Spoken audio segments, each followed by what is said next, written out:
Hello everybody, it's me Brian from the Studios, and I'm back with another video, and today is my third Q&A episode, and I have a ton of questions that you guys asked in the comments section of the last video. So if you have a question for next week's, you could leave it in the comment in the description below, and I'll most likely answer them. So yeah, we have a very nice set of questions here, and the first one is kind of a joke between me and this person that asked it. He asked, which is bigger, Ace's hairline or the McDonald's logo? And if you didn't know, Ace Gamer Studios is a friend of mine, and me and RL Studios, who asked the question, make fun of his hairline because it's weird, I guess. And I might say Ace Gamer Studios hairline, but at the same time, McDonald's logo is massive it's like outside of the restaurant. So I would say it's a tie. It's a very close tie. So the next question, which is a bit more serious, is will you ever do a room tour? Asked by Battlepacks, and now I was going to do one in the maybe last summer, and I never got around to doing that, and I might consider doing one pretty soon. However, there's parts of my room that I just don't feel like showing, which I might not. I might just edit it out, but yeah, I am planning on doing one sometime before the end of the summer, so expect that as well. The third question is where do you think you will be in a year's time on YouTube? Asked by Dual Face Productions, and we're very close to 500 subscribers, and I would say by the end of the year we should be a little over 600. It's, everything's I'm not always right, but that's my estimate, and I could say maybe by the end of the year, this year. Oh, I mean, he means in a year. In a year I might be at which would be June, whatever, it's Father's Day right now, 2020, so maybe 700, 800 maybe subscribers, and that would be absolutely amazing. So that's my estimate in terms of how many subscribers. I think I would be doing pretty good, so that's thanks to you guys as well. And that was asked by CM Productions, that was asked by Dual Face Productions. Sorry, the next question is asked by CM Productions, and he asked, do you want a Clone Wars wave next year or in the winter wave? I really don't care when we get a Clone Wars wave. I want one to be next year, and I do think that there'll probably be pretty much a half Clone Wars wave and half Mandalorian Season 1 and 2 wave for next winter, and there might be one original trilogy set or something. But I am scripting a video. It might never come out, I'm not too sure. That's called which Clone Wars sets we want the most, or that need to be made or remade, and there's a huge list, so hopefully some of those would at least be released sometime next year. And I think now that the Clone Wars is popular, and obviously they know that we want Clone Wars sets if they're making them for the, I guess now, fall wave, so obviously they know we want Clone Wars sets, and they know they'll make a lot of money if they do produce them, because they know they'll sell, because Clone Wars is a hot topic this year. And yeah, I do think we will eventually see not one but maybe possibly 2 Clone Wars sets at least next fall, if we don't get a full-on Clone Wars wave. And the next question is also asked by CM Productions, and he says, have you ever taken apart a set that you now regret taking apart? And I take apart a lot of sets. I don't really have too many sets still built. Most of them are from the past 3 years maybe. I do have one set that I've had built for maybe 10 years, so that's pretty cool as well. It is really dusty, and I don't know what I'm going to do with it. But now that the new General Grievous Starfighter pictures had come out, I really regret taking apart my 2010 one, because it was so much better and everything. I really don't care about that little side build with his lightsaber stand. I just wish I didn't take that General Grievous Starfighter apart, because it's just such a cool set and everything. So yeah, maybe someday I'll rebuild it. I don't know. There's a lot of gray pieces that I'm using in a lot of mocks now. We'll see. I'll try to rebuild it at some point or another. But it is a really good set, and I do regret taking it apart. And there's a few sets I probably would regret taking apart if I was asked now. I really like I don't know. Maybe the Snow Speeder. It was the Snow Speeder in Wampa Cave from 2010. I regret taking apart at least the Snow Speeder, which was pretty cool, and for $25, $30 was a pretty good deal for a giant cave with a Wampa, I forget his name, one of the pilots and Luke Skywalker, and then there was a Snow Speeder on top of that. That was pretty cool. That was a pretty cool set. and I believe there's also skeleton as well. It doesn't really matter though. The sixth question that's asked by House of Brick is, what is the most underrated Lego set and Lego theme? And honestly, I really don't know about set. There's a lot of sets that I think are very, very underrated. But I could tell you most underrated Lego theme might probably is the Lego Pirates of the Caribbean theme. There's some really, really good sets in there, and everything. And I just think it's a very underrated Lego theme. Now it's starting to gain popularity. I don't really know why. There's no new movies coming out just yet. And I don't know.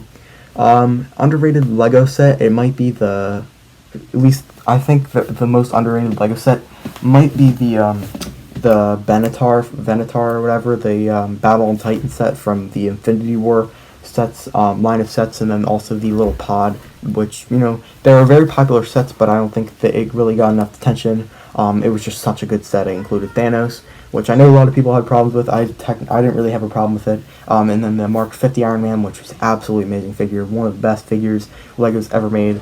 And then also included Star-Lord and Gamora, I believe, so that was pretty cool set as well. So yeah, there are a few other underrated Lego sets as well. So the very good question, by the way. And the next question is also asked by CM Productions, and he says, what are my thoughts on Rebels? And now I'm actually currently rewatching Rebels. I'm like maybe halfway through season 3, and I didn't really enjoy it the first time I watched it. I really liked this finale of the second season and the last 2 seasons, minus a couple episodes of the third one.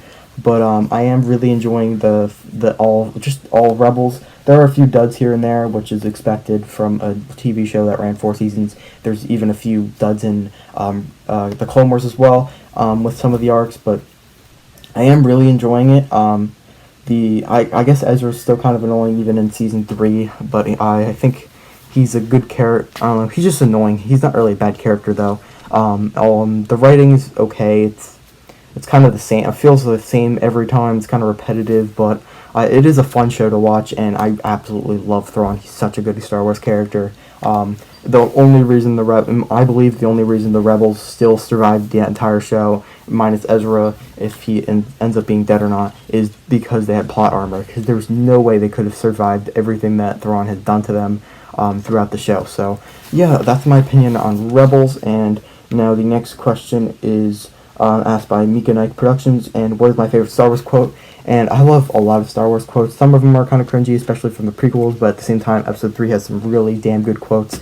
I really love Hello There, of course. That's the fan favorite. I always say it to my friends every time I see them, and they would respond with General Ryan, my name, or just General Kenobi. I also like, I find your lack of faith disturbing, said by Darth Vader. There's just a lot of good quotes. There's not that many good ones from the sequel trilogy, but the original and prequels do have some pretty good quotes, and also the Clone Wars as well. And yeah, there's just a lot of really good Star Wars quotes. I don't know.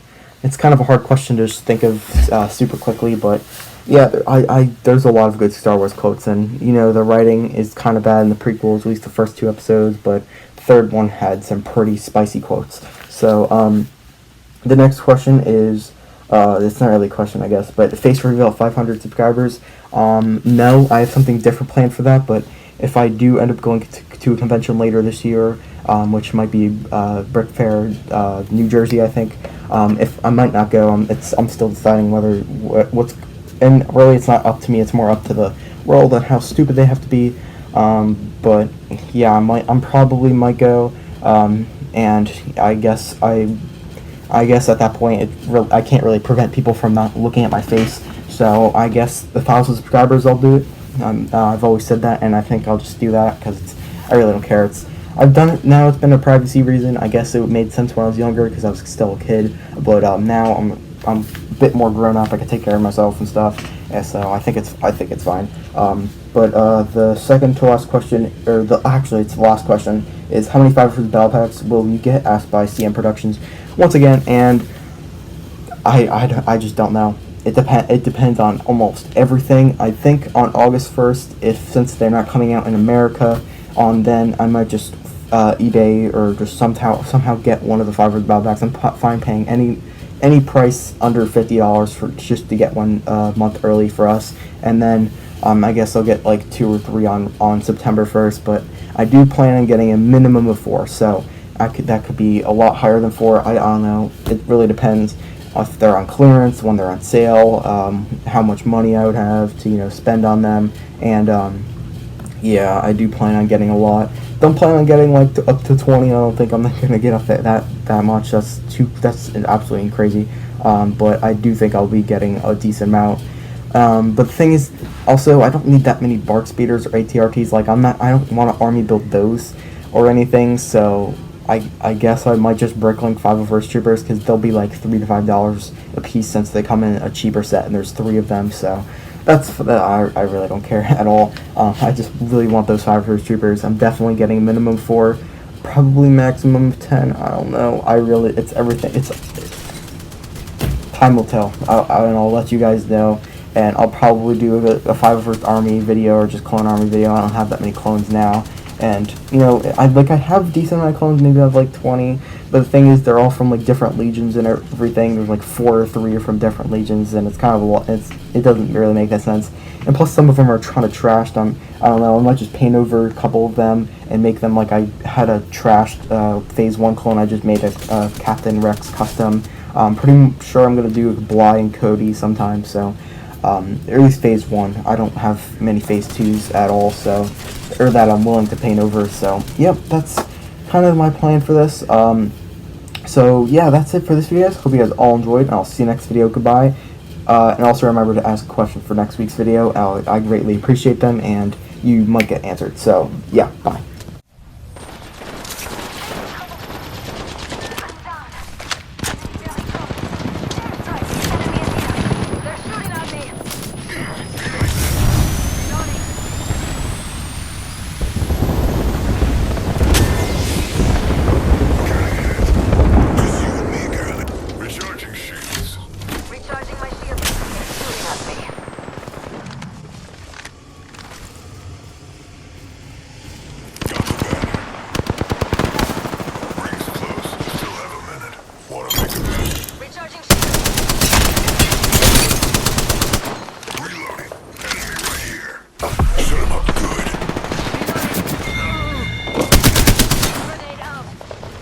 That one.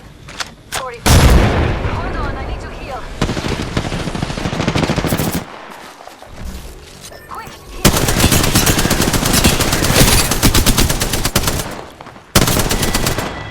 Rings close. 30 seconds.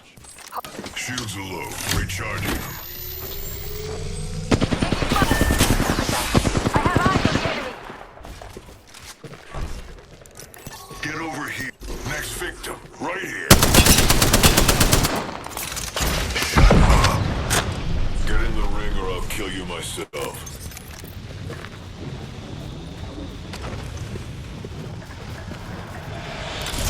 Shut up good. Damn it, I'm in trouble. Arcstar out. Arcstar out.